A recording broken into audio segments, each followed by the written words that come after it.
Hey Vangshan family, welcome back. Let's start our new chapter. Wing के पीछे जो लोग पड़े थे उन्होंने फाइनली विंग को पकड़ लिया था और वो विंग और वांगजी के कार का पीछा कर रहे थे। पर ये बात कहीं ना कहीं वांगजी ने बहुत जल्द ही नोटिस कर ली थी और अपनी होशियारी से उन सारे लोगों को मैनिपुलेट करके उसने अपनी कार को जंगल में हाइड कर दिया था। जब वो लोग चले गए तब भी वांगजी और विंग उसी जंगल में अपनी रात को स्पेंड करते हैं और बाद में सुबह जाकर वांगजी जब मेक श्योर हो जाता है कि अब विंग पूरी तरीके से सेफ है, वो अपनी कार को जंगल से बाहर मेन रोड पे निकालता है। फिर से उनकी जर्नी स्टार्ट हो चुकी थी, पर अब वांगजी के दिमाग में जो सवाल थे उन सवालों के जवाब उसे चाहिए थे, क्योंकि तभी जाकर वो विंग को सेव कर सकता था। इसीलिए वांगजी ने विंग की तरफ देखा और अपनी नॉर्मल पर थोड़ा स्ट्रेसफुल वॉइस में पूछा कि आखिर वो लोग कौन हैं और विंग का पीछा क्यों कर रहे हैं। विंग भी जानता था कि अब वांगजी का सच जानने का पूरा हक है, क्योंकि अब बात सिर्फ विंग की खुद की जान की नहीं है, बल्कि अब इन सब मैटर्स में वांगजी भी इंक्लूड हो चुका है। इसीलिए उसने वांगजी की तरफ देखा और एक डीप ब्रेथ लेते हुए कहा, क्या तुम वी चांसे और कांसे सरन को जानते हो? ये सवाल सुनते ही वांगजी के फेस पर छोटी सी मुस्कान आ गई। उसने विंग की तरफ देखते हुए कहा, चाइना में रहकर वी चांसे और कांसे सरन को कौन नहीं जानता होगा। वो दोनों चाइना के सबसे पावरफुल कपल है। उनके बिजनेस स्ट्रेटजीज का मुकाबला पूरे चाइना में कोई नहीं कर सकता। वो दोनों भी ग्रेट बिजनेस कपल है। चाइना में उनके बहुत सारे छोटे मोटे बिजनेस हैं। ये सुनकर विंग के फेस पर कहीं ना कहीं वो प्राउड वाली स्माइल आ चुकी थी। वांगजी ने विंग की तरफ देखा और उसे क्वेश्चनिंग लुक से देखते हुए पूछा, पर तुम उन दोनों के बारे में क्यों पूछ रहे हो? विंग ने एक डीप ब्रीथ ली और वांगजी की तरफ देखते हुए कहा, अगर तुम वी चांसे और कांसे सरन को जानते हो तो उनके ओमेगा सन के बारे में भी जानते होगे। जैसे ही वांगजी ने यह सुना उसका मुंह बन गया और उसने विंग की तरफ देखते हुए कहा, उस प्ले बॉय को भी चाइना में कौन नहीं जानता। ये सुनना था कि विंग का मुंह बन गया। उसने वांगजी की तरफ थोड़ा गुस्से से देखते हुए कहा, प्ले बॉय क्या मतलब है तुम्हारा? वांगजी ने एक डीप ब्रीथ को छोड़ते हुए कहा, वो अमीर बाप की बिगड़ी हुई औलाद है। मैंने सुना है कि वो हद से ज़्यादा बदतमीज इंसान है, जिसे छोटे बड़ों की कोई भी कद्र नहीं है। एक ओमेगा होने के बावजूद भी उसमें ओमेगा वाले कोई भी गुण नहीं हैं। सुना तो है कि वो बहुत खूबसूरत है, पर उतना ही डिस्गस्टिंग पर्सन भी है। हर रोज़ कपड़ों की तरह अल्फा को बदलता है। उसे अपने पैसों का थोड़ा ज़्यादा ही घमंड है। सुना तो ये भी है कि खुद कुछ नहीं करता, पर माँ बाप के पैसों का और उनके नाम का बहुत अच्छी तरीके से फ़ायदा उठाना उसे आता है। ये सारी बातें सुनकर विंग का मुंह पूरा टेढ़ा हो चुका था। इनफैक्ट वो गुस्से में उबल रहा था। वही वांगजी रोड की तरफ ध्यान दे रहा था और वो वी चांसे और कांसे सरन के इकलौते ओमेगा सन की तारीफों के पुल बांध रहा था। वांगजी कुछ देर बाद अचानक कार में थोड़ा अजीब सा सन्नाटा महसूस करता है और वो अपने साइड को विंग की तरफ देखता है, जिसका गुस्से से बुरा हाल हो चुका था। वांगजी भी एक पल के लिए विंग को ऐसे देखकर डर जाता है, क्योंकि विंग सच में बहुत ज़्यादा गुस्से में लग रहा था। वांगजी विंग की तरफ थोड़ा डरते हुए देखकर कहता है कि क्या हुआ तुम्हें और ऐसे अजीब लुक क्यों दे रहे हो मुझे? विंग वांगजी की तरफ देखता है और अपनी वैसे ही गुस्से वाले फेस पर एक अजीब सी क्रीपी स्माइल लाते हुए कहता है, क्या तुम उनके बेटे का नाम जानते हो? वांगजी एक डीप ब्रेथ लेता है और विंग की तरफ देखते हुए कहता है, ओह तो तुम्हें उसका नाम जानना है? उसका नाम कुछ वी वुशियान है शायद। ये बात सुनना था कि वांगजी अब कुछ रियलाइज करता है और वो विंग की तरफ देखता है और उसने सडनली अपने कार की ब्रेक भी लगा दी थी और वो विंग की तरफ शॉकिंगली देख रहा था। पर कुछ देर बाद वांगजी के फेशियल रिएक्शंस टोटली नॉर्मल हो गए थे और वो विंग की तरफ अपने दांत फाड़ते हुए देखता है और कहता है, नहीं नहीं ये नहीं हो सकता, ये बिल्कुल नहीं हो सकता।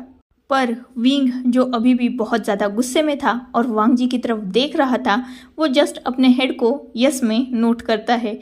यस सुनना था कि वांगजी के फोरहेड से हद से ज़्यादा पसीना बहने लगा था और वो अपने सलाइवा को बहुत मुश्किल से गल्प करते हुए कहता है, वी वुशियान मतलब विंग मतलब तुम। इससे आगे कि वांग जी कुछ और कह पाता, विंग अपने हेड को फिर से नोट करते हुए कहता है, जी हाँ। ये सुनना था कि वांग जी तुरंत कार के डोर को ओपन करके बाहर निकलने ही वाला था, तभी विंग ने उसका हाथ पकड़ लिया और उसे अंदर खींच लिया। मजबूरी में वांग जी भी अब बाहर तो जा नहीं सकता था, इसलिए वो भी बैठ गया, पर उसकी नजरें अब सीधे रोड पर थी। वो विंग की तरफ देखने की हिम्मत बिल्कुल नहीं कर रहा था, क्योंकि उसे भी पता था कि उसने विंग की कितनी ज़्यादा तारीफें की थी, वो भी विंग के ही सामने। तो अब उसकी शामत आना तो नॉर्मल बात थी। सच में वांग जी डर रहा था अब विंग से। विंग वांग जी की तरफ देखता है और कहता है, मैं प्ले बॉय हूँ, हर रोज़ अल्फ़ा को बदलता हूँ। वैसे कितने अल्फ़ा को तुमने भेजा है मेरे पास, ज़रा मुझे बताना लान वांग जी। और क्या कहा था तुमने? हाँ, मैं अपने माँ बाप के पैसों को उड़ाता हूँ। विंग ये बहुत ज़्यादा डेंजरस टोन में कह रहा था, जिसे सुनकर वांग जी के पसीने छूट रहे थे। वांग जी ने विंग की तरफ देखा और अपनी पपी फेस को बनाते हुए कहा, नहीं नहीं नहीं, मेरा मतलब वो बिल्कुल नहीं था। तुम तो बहुत अच्छे हो, देखो तुम 2 दिन से मेरे साथ हो, पर तुमने मेरे साथ कभी भी बदतमीजी नहीं की। मेरा तो कहने का मतलब था कि वुशियान के बारे में लोगों ने क्या क्या अफवाह फैला के रखी है ना, तुम कितने क्यूट हो, कितने इनोसेंट हो, कितने स्वीट हो। इतने बोलकर वांग जी अब विंग के सच्चे तारीफों की पुल बांधने की कोशिश कर रहा था, पर विंग बेवकूफ़ तो नहीं था। वो वांग जी की तरफ देखता है और अपनी कोल्ड और रूड वॉइस में कहता है, तुम क्या बेवकूफ़ हो? कितने बेवकूफ़ लोग होते हैं, मतलब जो भी लोग बोलेंगे उनकी बातों पर यकीन कर लेना। तुम्हें किस एंगल से मैं ऐसा लगता हूँ? और मैं हर रात को अल्फाज बदलता हूँ, मेरे पास उन्हें देखने का तक वक्त नहीं होता। तुम आखिर जानते ही क्या हो मेरे बारे में, जो ऐसी बकवास बातें कर रहे हो? बिना किसी को जाने, बिना उसे पहचाने ऐसे जज करना, क्या ये सही है? ये बात वांग जी कहीं ना कहीं मानता था, क्योंकि सच था, उसने विंग को बिना जाने पहचाने, बिना उसकी करेक्ट इन्फॉर्मेशन निकाले, उसकी जो भी रूमर्स थे उन पर यकीन कर लिया था। इसीलिए वांग जी विंग की तरफ देखता है और अपने सीरियस फेस के साथ कहता है, आई एम रियली सॉरी, मैं सच में सच्चाई नहीं जानता था और मैंने जो भी रूमर्स सुने थे मैंने बस उन पर यकीन किया, but I am really sorry, मुझे तुम्हें हर्ट करने का कोई भी इंटेंशन नहीं था। विंग वांग जी की तरफ देखता है और डीप ब्रेथ लेते हुए कहता है, इट्स ओके, तुम्हारी भी कोई गलती नहीं है। एक्चुअली पता नहीं क्यों, पर लोगों को ये भ्रम हो चुका है कि हम जो भी बड़े बिजनेसमैन्स के बच्चे होते हैं वो अक्सर स्पॉइल किड ही होंगे। लोग ये सोचते ही नहीं हैं कि हम भी अपने पैरों पे खड़े होने के लिए कोशिश करते हैं, हम भी हमेशा अपने माँ बाप से हटकर भी कुछ करते हैं। लोगों ने बस ये भ्रम पाल के रखा है कि जैसा एक निकलता है वैसा ही बाकी भी निकले।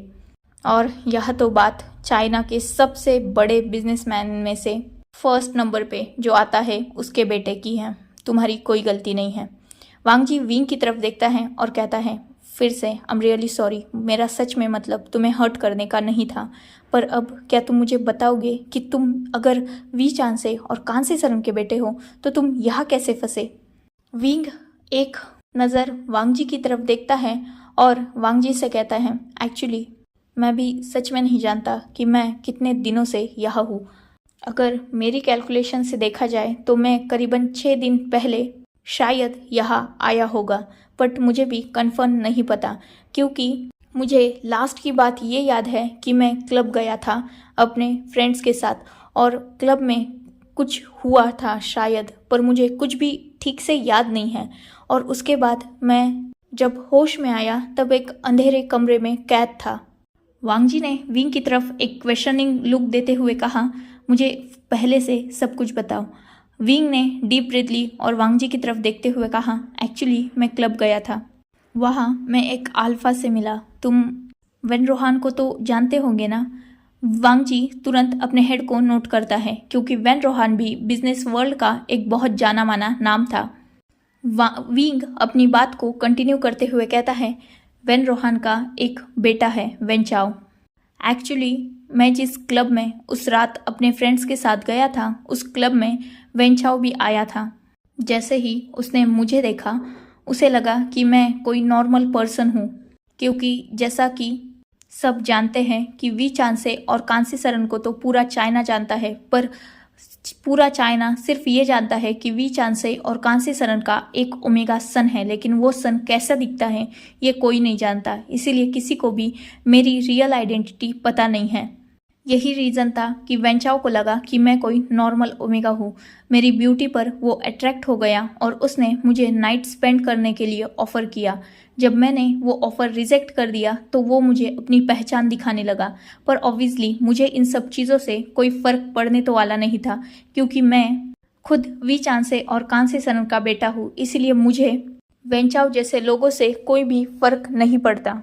पर वेंचाओ, जिसका ईगो हद से ज़्यादा बड़ा है, उसे मेरा रिजेक्शन हजम नहीं हुआ। इसीलिए शायद उसने मेरे ड्रिंक में, या पता नहीं कैसे, पर मुझे कुछ ऐसा दे दिया जिससे मैं वही बेहोश हो गया था। उसके बाद मुझे कुछ भी नहीं याद, और जब मैंने अपनी आइज़ को ओपन किया तब मैं एक अंधेरे कमरे में कैद था।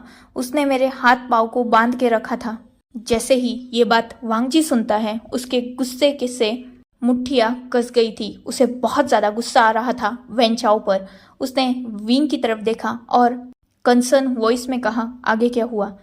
विंग ने वांगजी की तरफ देखा, जिसकी आंखों में उसके लिए ऑब्वियसली कंसर्न था, केयर थी, और मोस्ट इम्पॉर्टेंट वेंचाओ के लिए वांगजी की आंखों में विंग गुस्सा साफ तौर पर देख सकता था।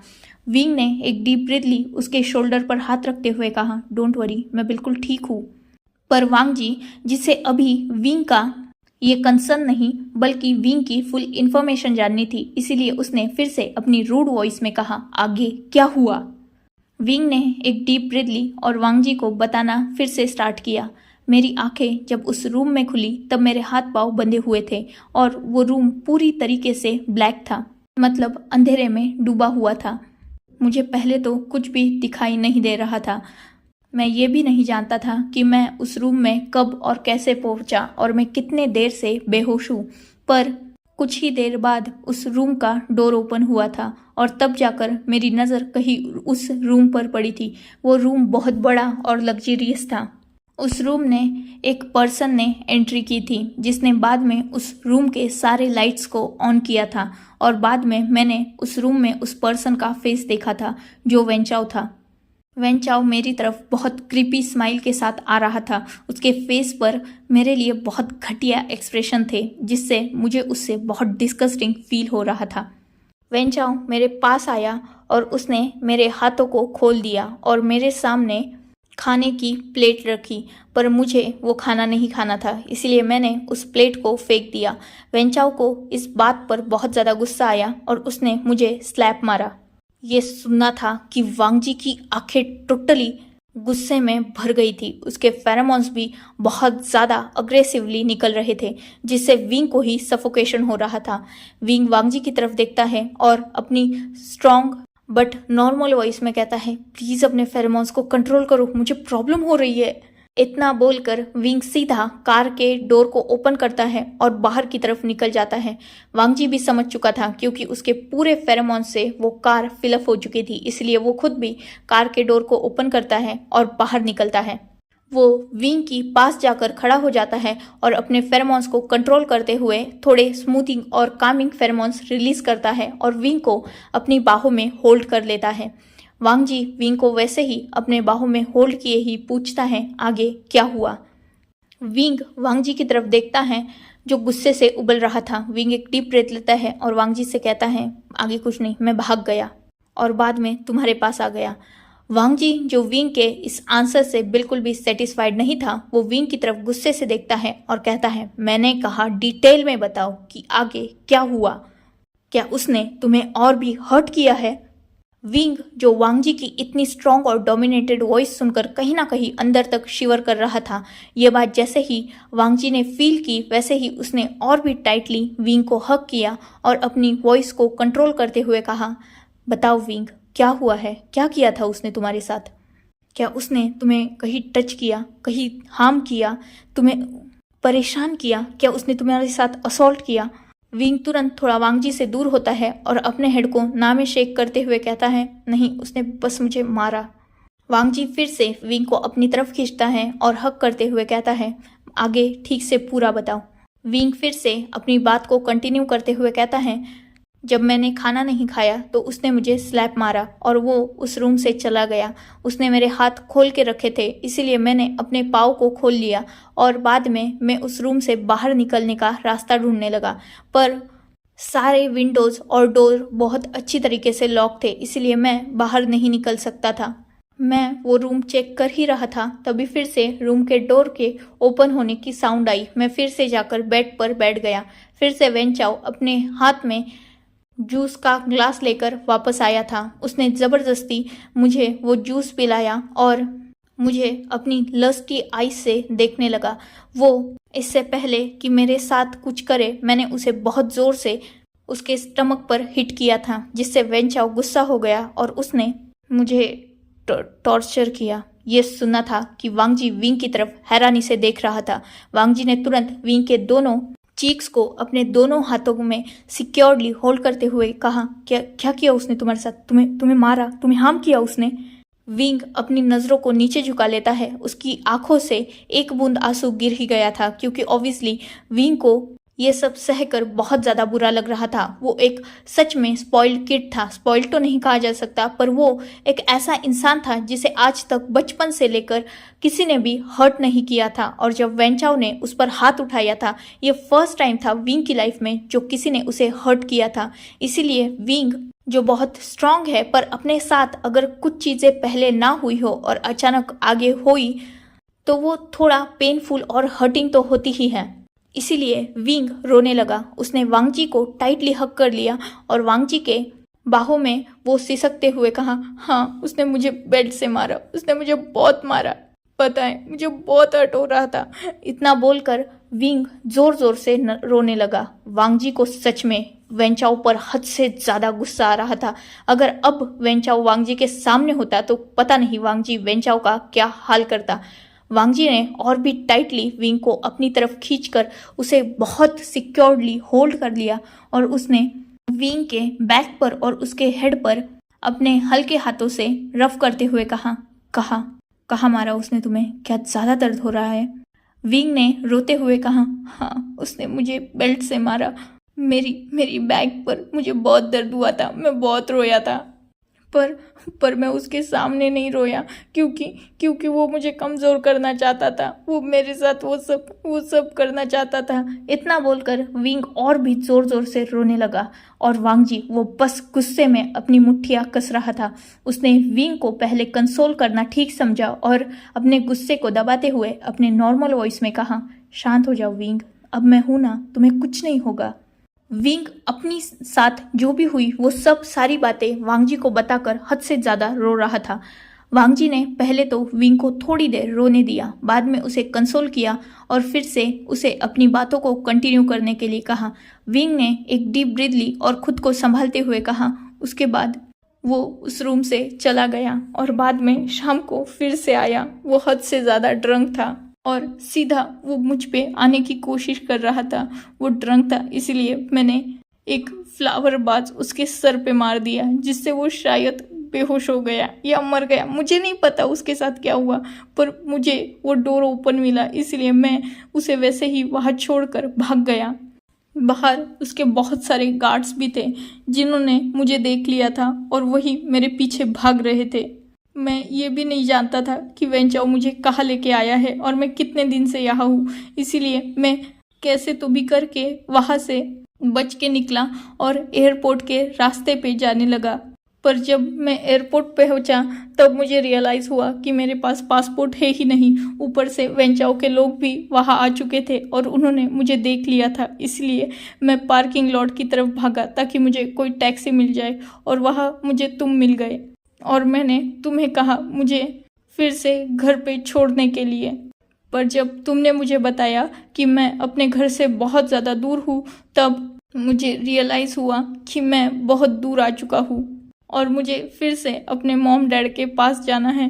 प्लीज़ वांगजी, मुझे अपने मॉम डैड के पास छोड़ दो प्लीज़। इतना बोलकर विंग वांगजी के आगे बैक करने लगा। वांगजी को सच में विंग की यह कंडीशन बिल्कुल भी देखी नहीं जा रही थी। उसने विंग को फिर से अपनी तरफ खींचकर हक कर लिया और उसे कंसोल करते हुए कहा, डोंट वरी, कुछ नहीं होगा, अब मैं हूं ना तुम्हारे साथ, प्लीज शांत हो जाओ। मैं तुम्हें सेफली घर पहुंचा दूंगा और तुमसे वादा करता हूँ कि अब वेंचाओ क्या कोई भी तुम पर नजर नहीं डाल सकता, मुझ पर यकीन करो। विंग जो अभी तक वांगजी पर यकीन ऑब्वियसली करने लगा था, उसने वांगजी को और भी टाइटली हक कर लिया। ऑब्वियसली विंग वांगजी के बाहों में सिक्योर्ड फील करने लगा था और वांगजी की ये बातें उसे और भी ज़्यादा कॉन्फिडेंस दे रही थी, इसीलिए वो वांगजी को और भी कंफर्टेबली अपनी सारी सिचुएशन एक्सप्लेन भी कर पाया था और अब उसकी बाहों में वो बहुत सिक्योर्ड भी फील कर रहा था। वही वांगजी जिसकी आंखों में अभी भी खून उतरा हुआ था, उसने दिल में ये ठान लिया था कि वो ना सिर्फ विंग को अच्छी तरीके से अपने माँ बाप के पास पहुंचाएगा, बल्कि बाद में वेंचाओ का जो हाल करेगा कि शायद ही वेंचाओ अपना मुंह किसी और को दिखाने लायक भी बचे। यही सोचते हुए पहले तो वांगजी ने विंग को अच्छी तरीके से कंसोल किया, बाद में उसे फिर से कार में बैठाया और फिर से अपनी ड्राइव को स्टार्ट कर दिया। विंग अब वांगजी की तरफ देख रहा था और वांगजी अभी भी थोड़ा थोड़ा गुस्से में ही था, क्योंकि ऑब्वियसली उसे वेंचाओ पर बहुत ज़्यादा गुस्सा आ रहा था। उसने उसके विंग को हर्ट जो किया था। विंग वांगजी की तरफ देखता है और उसके हाथ पर अपना हाथ रखते हुए कहता है, प्लीज़ शांत हो जाओ, मैं बिल्कुल ठीक हूँ। वांगजी एक डीप ब्रेथ लेता है और खुद को शांत करते हुए कहता है, क्या तुम्हें भूख लगी है? विंग अपने हेड को यस में शेक करता है। वांगजी रास्ते में एक होटल ढूंढता है और वह अपनी कार को पार्क करने वाला ही था, तभी वो देखता है कि वह ऑलरेडी वो सारी कार पार्क है जो कल रात को विंग और वांगजी का पीछा कर रही थी। वांगजी तुरंत अपनी कार को वहां से निकलता है और फिर से रास्ते पे अपनी कार की फुल स्पीड को करते हुए कार को भगाने लगता है। विंग वांगजी की तरफ देख रहा था, विंग का ध्यान बिल्कुल नहीं था उन कार्स पर। वांगजी विंग की तरफ देखता है और कहता है, वो लोग अभी भी हमें ढूंढ रहे हैं। ये सुनते ही विंग ने जो अभी तक वांगजी का हाथ पकड़ा हुआ था, उस पर विंग की पकड़ और भी मजबूत हो जाती है। वांगजी जैसे ही ये बात नोटिस करता है, वो विंग की तरफ देखता है और उसे अपनी सॉफ्ट और नॉर्मल वॉइस में कहता है, डोंट वरी, मैं हूँ, तुम्हें कुछ नहीं होगा, मेरा यकीन करो। विंग वांगजी की तरफ देखता है और अपने हेड को जस्ट यस में शेक कर देता है, पर वांगजी समझ सकता था कि विंग बहुत डरा हुआ है। वांगजी खुद अब विंग के लिए थोड़ा डर रहा था, क्योंकि वेंचाओ के लोग बहुत ज़्यादा थे। ऊपर से वांगजी जान चुका था कि वेंचाओ विंग के पीछे क्यों पड़ा है, इसीलिए वांगजी अब वेंचाओ के हाथों विंग को बिल्कुल नहीं लगने दे सकता था। इसीलिए उसने एक डिसीजन लिया। वांगजी जिस रास्ते से आगे बढ़ रहा था, उस रास्ते में आगे एक छोटा सा सिटी था। विंग और वांगजी उस सिटी में गए। वांगजी ने एक सेफ प्लेस पर अपनी गाड़ी को पार्क कर दिया और विंग को गाड़ी में ही बिठा दिया। वो खुद बाहर निकला और थोड़ी दूर जाकर उसने किसी को कॉल किया। उसने वो कॉल किसी और को नहीं बल्कि जियांग चैंग को किया था, जो वांगजी का दोस्त था। इनफैक्ट एयरपोर्ट पर भी उस पार्किंग में वांगजी के साथ जो 2 पर्सन थे, वो कोई और नहीं, वांगजी के बेस्टेस्ट फ्रेंड जियांग चैंग और नी हुसैन थे। जिसने पर्पल ड्रेस पहना हुआ था वो जियांग चैंग था और जिसने नेवी ब्लू कलर के ड्रेस को वेयर किया था वो नी हुसैन था। वांगजी ने जियांग चैंग को कॉल किया और उसे अपनी सारी सिचुएशन बताई। उसने ये भी बताया कि अब उसे विंग को कैसे भी सेफली बीजिंग तक पहुंचाना है, पर अभी भी बीजिंग पहुंचने के लिए उन्हें वक्त लगने वाला है। ऊपर से वो वी चांसे और कांसे सरन को भी इन्फॉर्म नहीं कर सकते, क्योंकि ऐसा विंग नहीं चाहता। वेंचाओ के लोग विंग की और वांगजी की कार को पहचान चुके हैं, इसीलिए उन्हें कोई दूसरी कार चाहिए ताकि वांगजी विंग को सेफली उसके घर पहुंचा सके। जियांग चैंग जो भी एक बड़े बिजनेसमैन का बेटा था, वो वांगजी की सारी बातें सुनता है। वो और नी हुसैन वांगजी से उसकी एक्यूरेट लोकेशन पूछते हैं और अपने जुगाड़ में लग जाते हैं। वो वांगजी से कहते हैं कि पहले तुम थोड़ी देर रेस्ट कर लो और किसी सेफ प्लेस पर रहना, वो कार का इंतजाम जल्द से जल्द कर देंगे। वांगजी भी उनकी बातों को मान जाता है और अपनी कार को सीधा पुलिस स्टेशन के पास लेके जाता है। वहाँ का जो लोकल पुलिस स्टेशन था, वांगजी उसके बाहर अपनी कार को पार्क करता है और विंग की तरफ देखता है, जो अभी भी कहीं ना कहीं थोड़ा डरा हुआ था। वांगजी विंग को देखता है और उसे कहता है, तुम यही रहो, ये पुलिस स्टेशन है, यहाँ तुम्हें कोई भी हार्म नहीं होगा। मैं अभी तुम्हारे लिए कुछ खाने के लिए लाता हूँ। विंग पहले तो वांगजी को जाने नहीं देना चाहता था, पर बाद में वांगजी जब विंग को बहुत अच्छी तरीके से समझाता है, तब विंग वांगजी को अलाउ कर देता है। वांगजी बाहर निकलता है और विंग के लिए कुछ खाने के लिए लेके आने के लिए चला जाता है। थोड़ी ही देर बाद वांगजी वापस भी आ जाता है। उसने विंग के लिए कुछ खाने की चीज़ें पैक करा कर लाई थी। वांगजी वही उन चीज़ों को ओपन करता है और विंग को अच्छी तरीके से उसका खाना खिला देता है। थोड़ी देर बाद जब विंग का खाना कंप्लीट हो जाता है और वांगजी खुद भी कुछ खा लेता है, तब वांगजी विंग से कहता है कि उसे थोड़ा रेस्ट करना चाहिए, पर विंग अभी भी डरा हुआ था, इसीलिए वो अपने हेड को जस्ट ना में शेक कर देता है और वो वांगजी की तरफ देखते हुए कहता है, हम यहाँ क्यों रुके हैं, हमें निकलना है। वांगजी एक डीप ब्रेथ लेता है और विंग से कहता है, हमें थोड़ी देर यही रुकना होगा क्योंकि हमारे लिए एक नई कार का इंतज़ाम हो रहा है। ये कार सब लोग पहचान चुके हैं और इसी कार को फॉलो करते हुए वो हमें पकड़ लेंगे, इसीलिए हमें कार चेंज करना बहुत इम्पोर्टेंट है। विंग वांगजी की तरफ शॉकिंगली देखता है और कहता है, और हमें यहाँ कार कौन ला के देगा। वांगजी एक स्माइल के साथ विंग के हेड पर अपने हाथ को रफल करते हुए कहता है, डोंट वरी, मैं सब कर दूंगा, बस मेरा यकीन करो और बस मुझ पर ही यकीन करो। मैं तुम्हें बचाने के लिए हर चीज़ मुमकिन करूँगा। यहाँ कार तो क्या, तुम चाहो तो हेलीकॉप्टर तक मैं ला सकता हूँ। विंग वांगजी की तरफ शॉकिंगली देखता है और कहता है, तुम हो कौन आखिर। वांगजी ये सुनकर स्माइल करता है और विंग के नाक पर हल्का सा हिट करते हुए कहता है, मतलब नोज पर हल्का सा हिट करते हुए कहता है, मैं वो हूँ जिसके बारे में तुम सोच भी नहीं सकते। विंग वांगजी के इस सवाल से और भी ज़्यादा कंफ्यूज हो चुका था। वो वांगजी की तरफ देखता है और फिर से अपने क्वेश्चन को दोहराते हुए कहता है, तुम हो कौन आखिर। वांगजी एक स्माइल के साथ विंग की तरफ देखते हुए कहता है, तुम्हारा ड्राइवर हूँ मैं, डोंट वरी, सब ठीक हो जाएगा। इतना बोलकर वांगजी विंग को अपने करीब खींचता है और उसे हग कर लेता है। विंग भी वांगजी को हग बैक करता है। उन दोनों का ये ब्यूटीफुल मोमेंट चल ही रहा था, तभी वांगजी के मोबाइल की रिंग बजती है, जिससे वो दोनों भी डिस्टर्ब हो चुके थे। विंग एम्बैरेस हो जाता है और वो वांगजी से थोड़ा दूर हो जाता है। वांगजी अपने मोबाइल को बाहर निकलता है और खुद भी कार के बाहर जाकर उस कॉल को अटेंड करता है। नी हुसैन और जियांग चैंग ने वांगजी के लिए कार का इंतज़ाम कर दिया था। वो वांगजी को एक एड्रेस सेंड करते हैं और वांगजी को ये कहा जाता है कि उस एड्रेस पर जाकर उसके लिए एक न्यू कार रेडी है। वांगजी को सच में आज अपने दोस्तों पर हद से ज़्यादा प्राउड फील हो रहा था। वो कार के अंदर बैठता है और उस एड्रेस पर निकल जाता है। थोड़ी ही देर बाद वांगजी अपनी खुद की कार वहाँ छोड़ देता है और वहाँ से एक न्यू कार पिक करता है। उस कार का मॉडल भले ही चेंज था, पर कलर ब्लैक ही था। उस कार को लेकर वांगजी उसी शहर के एक मॉल के पास जाता है। वांगजी विंग को मास्क पहना देता है और मॉल के अंदर जाकर विंग के लिए कुछ शॉपिंग करता है, ताकि विंग का वो थोड़ा हुलिया चेंज कर सके। थोड़ी ही देर बाद विंग अपने लिए कुछ शॉपिंग करता है और अपने ड्रेस को चेंज कर लेता है। वांगजी भी अपना थोड़ा हुलिया चेंज करता है और वो दोनों भी मॉल से भी बाहर आ चुके थे। वांगजी ने मॉल से कुछ स्नैक्स वगैरह भी परचेस कर लिए थे, ताकि विंग रास्ते के दौरान उसे खा सके। थोड़ी ही देर बाद उनकी जर्नी फिर से स्टार्ट हो चुकी थी।